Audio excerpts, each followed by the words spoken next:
Assalamualaikum warahmatullahi wabarakatuh. Selamat datang di channel kami. Sufi Cenaka akan menghadirkan kisah-kisah humor Islami. Semoga Anda terhibur.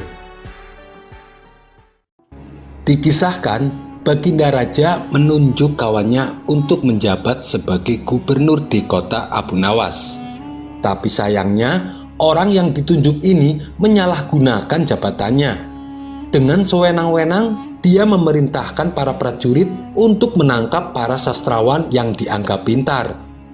Setelah beberapa sastrawan berhasil ditangkap, mereka dihadapkan kepada gubernur yang baru.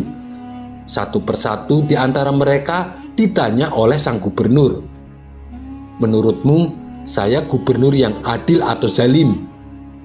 Sastrawan pertama menjawab, "Anda adalah gubernur yang zalim." Sang gubernur terperanjat dengan jawaban tersebut. "Apa alasanmu?" tanya sang gubernur. "Karena Anda telah menangkap kami tanpa sebab," jawab sastrawan pertama. "Prajurit, masukkan dia ke dalam penjara. Besok dia harus dihukum mati," titah sang gubernur. Sastrawan berikutnya dipanggil dan diberi pertanyaan. "Menurutmu, saya gubernur yang adil atau zalim?" tanya sang gubernur. "Tuanku adalah gubernur yang adil," jawab sastrawan kedua. "Apa alasanmu?" tanya sang gubernur kembali. "Karena tuanku sangat memperhatikan rakyatnya," jawab sastrawan tersebut. "Kamu pembohong. Prajurit, masukkan dia ke dalam penjara. Besok dia harus dihukum mati," titah sang gubernur. Begitulah seterusnya. Apabila dijawab adil ataupun zalim, sang gubernur tetap memberikan hukuman mati. Kemudian beberapa sastrawan yang belum tertangkap mendatangi rumah Abu Nawas. "Tolonglah kami, Abu Nawas. Beberapa kawan kita dijatuhi hukuman mati," kata mereka penuh khawatir. Abu Nawas terkejut mendengarnya. "Kenapa gubernur melakukan hal itu? Bagaimana ceritanya?" tanya Abu Nawas heran. "Kami sendiri tidak tahu, Abu Nawas. Tanpa sebab gubernur yang baru menangkapi para sastrawan di kota kita. Lalu mereka ditanya satu persatu, apakah dia gubernur yang adil atau zalim. Bila jawabannya zalim, akan dihukum mati. Bila jawabannya adil, juga tetap akan dihukum mati," kata mereka menjelaskan. "Pasti gubernur sakit. Dia sudah tidak waras," ucap Abu Nawas. "Itulah kenapa kita kesini, Abu Nawas. Kita mendatangimu agar kau menyelamatkan kawan-kawan kita. Sebab rencananya besok kawan-kawan kita akan dihukum mati," tutur mereka. "Baiklah, aku akan ke istana gubernur sekarang juga. Kalian pulanglah," ucap Abu Nawas. Maka berangkatlah Abu Nawas ke istana. Sesampainya di sana, Abu Nawas langsung menghadap sang gubernur. Melihat kehadiran Abu Nawas, sang gubernur langsung emosi. "Ngapain kau datang ke istanaku?" tanya sang gubernur. "Saya mendengar kabar Anda menyuruh beberapa prajurit untuk menangkapi para sastrawan pintar di kota ini.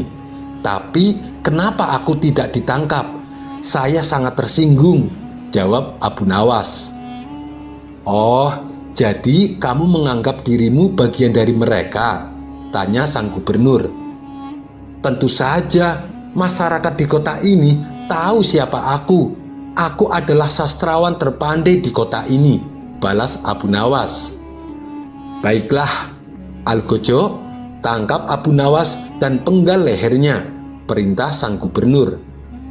"Tunggu dulu, sebelum leherku dipenggal, perintahkan algojomu agar jangan sampai merusak rambutku, sebab aku baru saja keluar dari tukang cukur," timpal Abu Nawas. Mendengar itu, sang gubernur langsung tertawa. "Itulah jiwa kesatria yang aku kagumi darimu. Aku mengampunimu, Abu Nawas," kata sang gubernur. "Bolehkah aku meminta satu permintaan?" tanya Abu Nawas. "Apa permintaanmu? Katakan saja," jawab sang gubernur.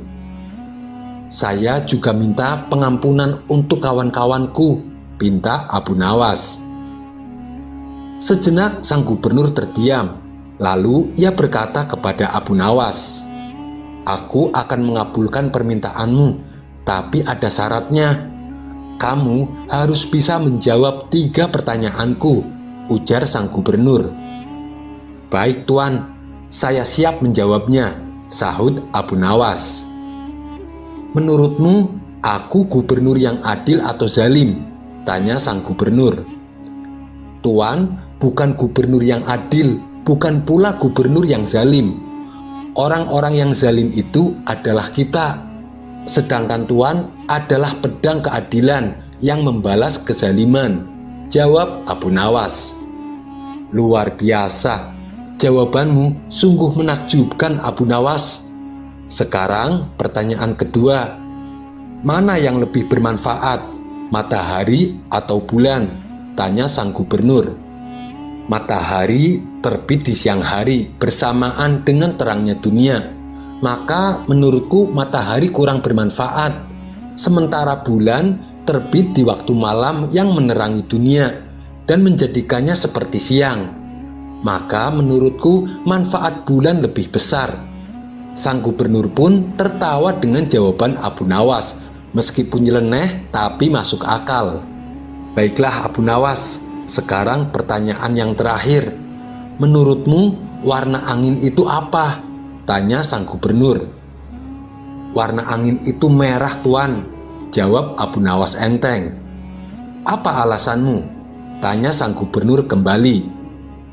"Kalau kita masuk angin, lalu badan kita dikerok, pasti akan muncul warna merah pada tubuh kita. Itu menunjukkan kalau anginnya sedang keluar.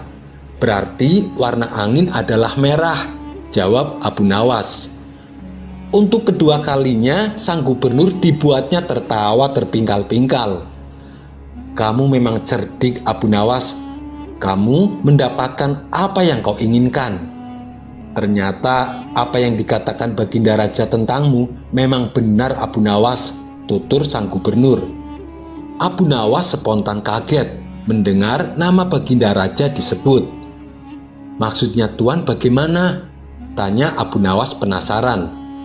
"Sebelum aku ditugaskan kemari, Baginda Raja memberitahu saya kalau di kota ini banyak sastrawan pintar, dan di antara sastrawan yang paling cerdik adalah kamu.